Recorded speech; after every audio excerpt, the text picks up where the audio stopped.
Welcome back to another episode of Nerdtooine and a Movie Podcast. I'm your host, Nerdpool Prime. Thank you so much for joining us today for another episode. Now, I initially was going to do a breakdown last week of Moon Knight, but I wanted to let it give me a time to simmer. So what I did was I watched episodes 1 and 2 over and over and over again. And what I found is that I really am not really in love with the show. I'll get into some spoiler territory a little bit later, so we can talk about that. I'll give you a spoiler warning before we actually do it, but I find myself watching it, and not that I don't like it. I am enjoying it, and I specifically enjoying how good cinematically it is. The way they jump back and forth from the different personas, the way that and Oscar Isaac. As much as I've talked about how I wish it was a Jewish actor, I will say this: probably the reason why they cast Oscar Isaac is because how amazing he is. He is so inept.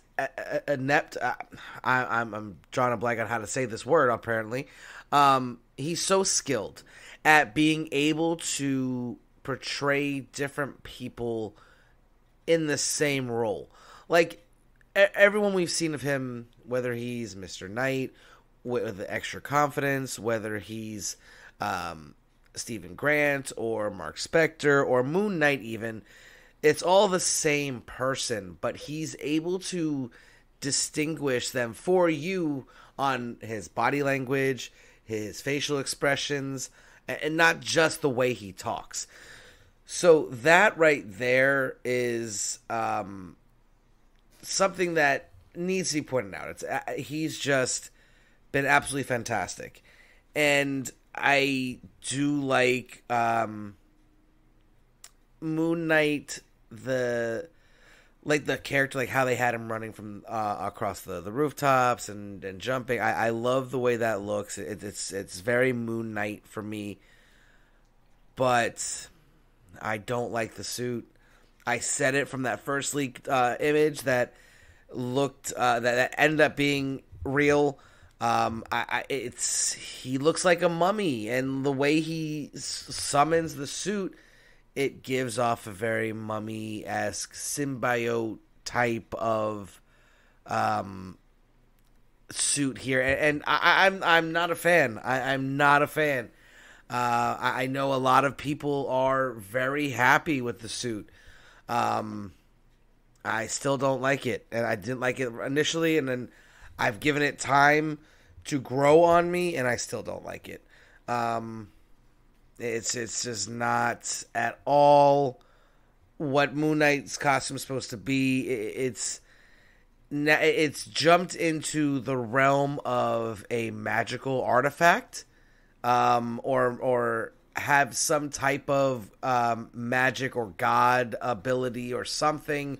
Because in the comics, it was adamantium, then it was a couple other different material, but it was always something else.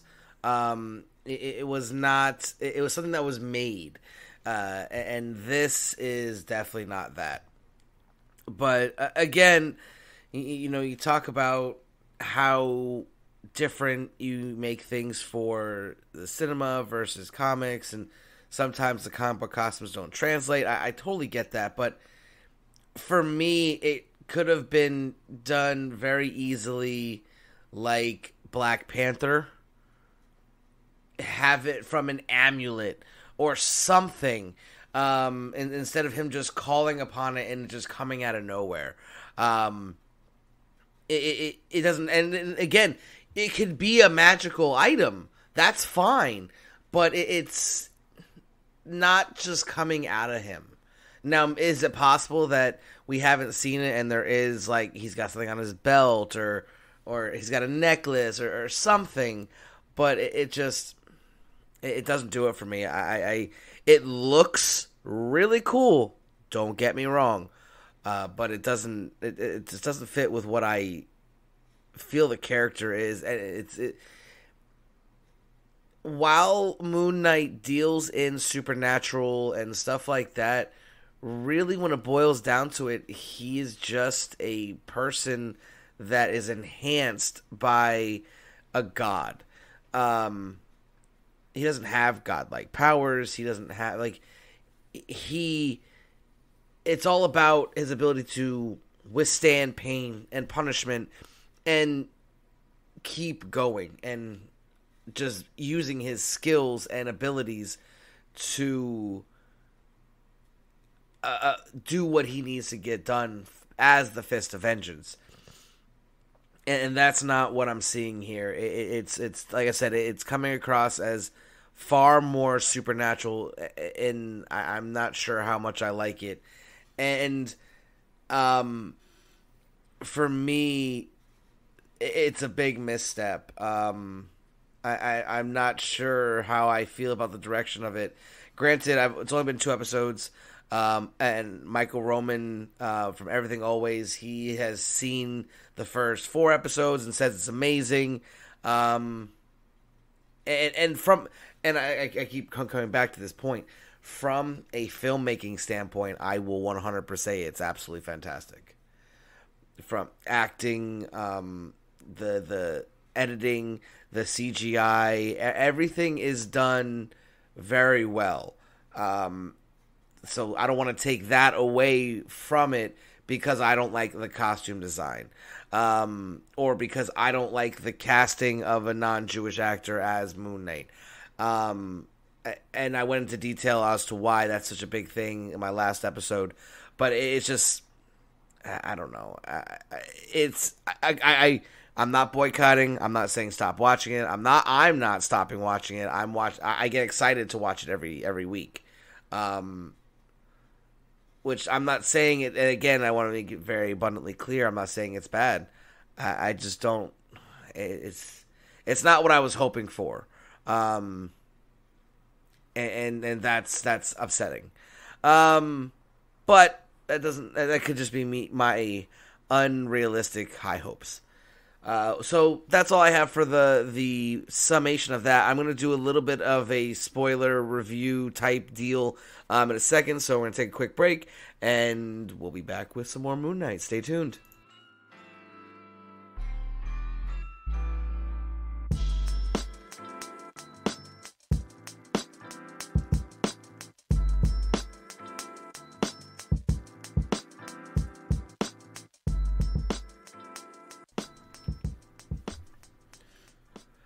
Welcome back. So I just want to touch back on the suit. I obviously, during the break, I looked it up. It was initially Kevlar, the suit, as well as it was then adamantium, and then was upgraded to carbonadium because it was as strong as adamantium, but more flexible. He did have a glider cloak as well, which was similar to kind of what Batman uses when he jumps off a building. He just straightens out his arms and becomes like a glider. And judging from what I've seen on within the episodes and the sneak peek trailers, I feel like it. Like I said, it's going to be very magical, and I don't know how I feel about that. But that being said, I want to talk a little bit about spoilers. In case you haven't seen the first 2 episodes of Moon Knight, you're going to want to back out now because I will spoil some things for you probably.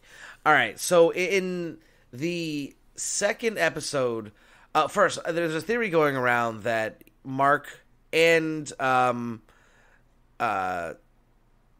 Steven are obviously not the only 2 personas in this Moon Knight character.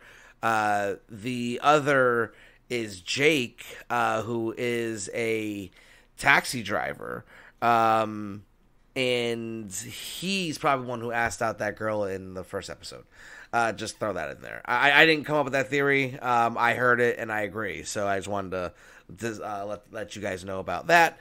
Now, in episode 2, we got to see Layla, obviously, Stephen, not Stephen, Mark Spector's wife. They've obviously had adventures looking for the Scarab for some reason. They want to get to Ammit's tomb or wherever they're trying to get to with the Scarab. But why? Now, for me, I feel like they may know something we don't.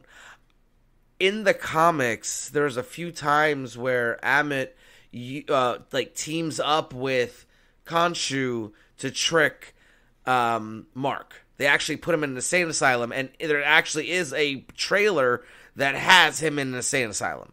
So, what if Harrow is not the Avatar, but someone who's trying to take Amit's power, and Moon Knight is being used as a pawn by Amit and Khonshu to free her? And I think that the true Avatar of Amit is his wife. That's where I'm going with this. I feel like his wife doesn't even know. Layla doesn't know that she is the Avatar, and she's just on this quest to get the Scarab and get her.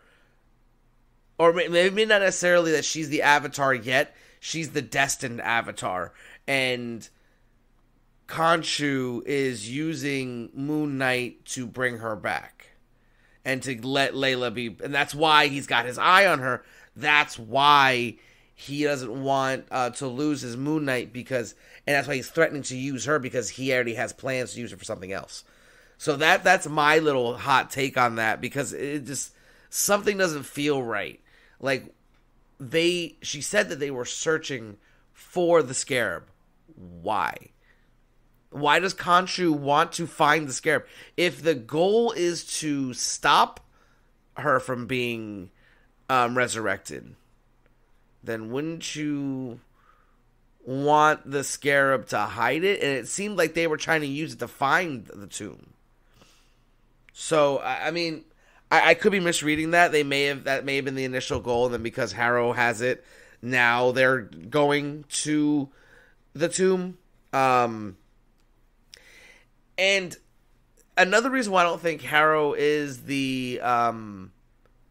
actually the Avatar, because the Avatar would know where the tomb is. The Avatar wouldn't need the Scarab because they'd be connected to the god. I don't think that's the case. I think he's just trying to use her power. And also, you see it again, he never judged that person that gave him the Scarab at the end of the second episode. Just automatically just sucked their energy, and that was it. So, for me, I think Harrow is definitely not what he's portraying, obviously, to the point where I think he may actually be the Sun King, the avatar of the god Ra. That's just my take on it. To the point where I actually bought, right before I recorded this, I actually bought the first appearance of Sun King, because I got this weird feeling, almost like the feeling I had with at the end of when I predicted Loki. And speaking of Loki, we also have another theory that I've heard, which I thought of initially, and I mentioned actually on my podcast when I did the predictions, because I thought it would be possible. I didn't think they would actually do it based off of the quotes from the creators of the show, that it was kind of like its own thing while it's set in the Marvel Universe. It wasn't really, it was focused on telling that story and not connecting to everything else. A theory that's going around, which again, like I said, I talked about last episode, because of the comics. The reason why I made the prediction, I did it before the series even started, was because my last episode was 2 weeks ago before the show started. So my last episode was me talking about this. I thought that it would be cool to see different versions of Moon Knight. There is a Moon Knight annual. I think it's Moon Knight annual number 1, if I'm not mistaken.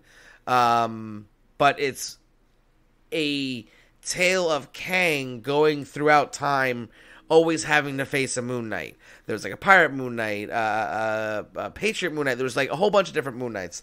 And they were fighting Kang, trying to stop him from getting a scepter, which so happens to have a scarab on it. I'm just going to throw that out there. And the theory is that the first avatar of Amut was Kang, or more specifically, Rama Tut. Now, as you all well know, if you listen to my podcast, I am hoping that is true, because I invested heavy. The first big grail that I invested in was a Fantastic Four number 19 first appearance of Rama Tut. First appearance of Kang, a little out of my price range, so I got the next best thing, because technically in the canon timeline, it's technically his first appearance when you talk about release, because the way Kang works is that he's all throughout time, so you can make many arguments of who the first appearance is, but in talk about release dates, Rama Tut supersedes Kang, because it was then later retconned that Rama Tut was Kang, or a version of Kang. So technically, Fantastic Four 19 is Rama Tut's first appearance, is Kang the Conqueror's first appearance in Marvel Comics. So I'm hoping that there is a connection to Rama Tut, and they show him in the show, or mention him, or something, because that means the book that I invested heavily in will be worth a lot more, and that's always good for me. So I'm definitely biased, but I don't think so. I definitely feel like it's a very easy dot to connect, and I would love it, but I don't know if they're gonna do it, because, like I said, the creators said numerous times that they weren't worried or focused on the connecting universe. They were only concerned about telling their story. So while it's very much set in the Marvel universe, it from what they're saying, at least, it's not really like full of connected tissue. Now, I will also point out that I think it's a little interesting that every time I finish watching a Moon Knight, it automatically puts Eternals up next. Now, again, in the comics, Moon Knight is one of those beings that is kind of always around. It's kind of like the Ghost Rider, how there's numerous people who are the Spirit of Vengeance, or in this case, the Spirit of Khonshu, or the Fist of Khonshu, however you want to say it. So really, it could very well happen where there's just infinite number of Moon Knights, and we see them battling Kang. How cool would it be if in Ant-Man 3, Quantumanium, Kang's going through time and fights a whole bunch of different people across time? Like, Doctor Strange isn't the first Sorcerer Supreme, so a different version of Sorcerer Supreme. Maybe even Agamotto. Or like, perfect example here, having a random Moon Knight in ancient times fighting Rama Tut, something like that. Like, it would just be so cool to see all the different versions of the heroes that they could throw out there in a time war with Kang. Just saying, how cool would that be? So again, I really do hope that Kang does show up as Rama Tut, but I just don't see it happening, because again, like I said, that's based off what the creators have said. Now, and I want to touch back on Moon Knight and the suit. I do, like I said, I loved how he was running across the rooftops, like parkouring across things. Like, it was fluid. The cape looked amazing. I give mad props to the editing team and the special effects team for doing that, because obviously that cape isn't real. So that's all CGI, and it looks fantastic. And Mr. Knight was great too. I find it interesting, the choice to make Mr. Knight a comedic character and almost like Steven's version of Moon Knight. In the comics, Mr. Knight is another persona that comes up. And that's usually the suit that he wore when he was just patrolling the streets. And congratulations, ladies. You now have a new, like, something to simp over. Let's call it like it is. Mr. Knight with them sleeves rolled up. Chef's kiss. I mean, I wish I looked that good in a white suit. Let's call it like it is. And I thought it was interesting and a nice little touch that when he did the superhero landing, he fell over. Almost like, I did the superhero landing. Wait, what am I doing? And fell over. That was nice. And Moon Knight, obviously the ceremonial armor Moon Knight, I said, as he's running across the rooftops and planning his attack, and I think it was probably one of the more, I don't want to say violent or gruesome, but definitely not Disney fight scenes, because it was quick, and he stabbed him in the neck with one of his crescent moon daggers, and then impaled him on a freaking spike. And I think it's interesting that they chose it to be an Anubis warrior that just turned into, or jackal, sorry, that turned into sand, and so they didn't have to do any blood, so it didn't have to be like MA or R or whatever you want to call it. It's very smart. I like that. That was a very good choice to do. So, new episode will be out Wednesday. I will hopefully have a breakdown, like a real breakdown, like an in-depth breakdown. I got a feeling this third episode is going to have a lot for me to dig my teeth into. So, also wanted to say thank you all for anyone who's listening. It has been a great journey. I'm going to keep going as long as I'm permitted to do this. I want to send a very special shout out to a few people. I've been doing a lot of things lately, between writing my comic and branching out and really trying to make a go of being a super nerd for a living. Obviously, I didn't quit my job. I'm still working the 40 hours a week. I'm just increasingly adding more things to do. I have a TikTok now, Nerdtooine. I'm selling on, at this point, both Whatnot as well as a new company called Drip. I feel like Drip has a lot of potential. I am the first and only comic seller on there at this time. They haven't really even announced that they're doing comics, but I have had talks with the CEO and founder of the company, and I think they have a lot of great things in store. Across almost all I'm trying to make it as uniform as possible. IG, IG, Drip, Whatnot, TikTok, it's just Nerdtooine, Nerdtooine. Like Tatooine from Star Wars, but nerd. And it would be greatly appreciated if I see you at the shows. If you are hearing this and it brings you into the show, please let me know that you were directed from my YouTube channel. I'll be sure to throw a little special thank you in with any purchase that you make. And definitely give me a follow, like, share, subscribe. I appreciate all the love and support from people like NK's Comics, Stuffy Boys Comics, MF Stuntman, Bravo Collections, Click Comics, Firewife Comics, Sims Guy, Wolverine's Comic Shop. You guys have been really what kept me going a lot of different times. And I just want to say, from the bottom of my heart, I appreciate everything you've done. And it's not lost on me. I want to make sure you understand that.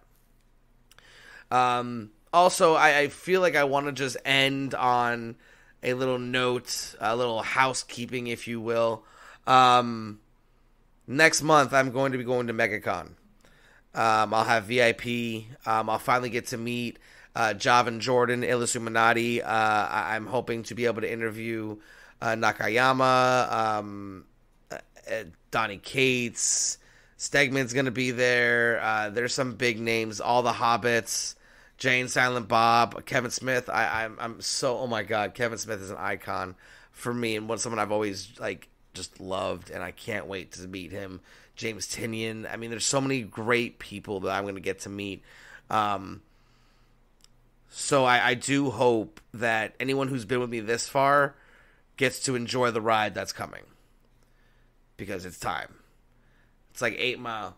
If something's going to happen, it needs to happen now. And guess what? It's about to happen. Until next time, this is Nerdpool Prime, signing off.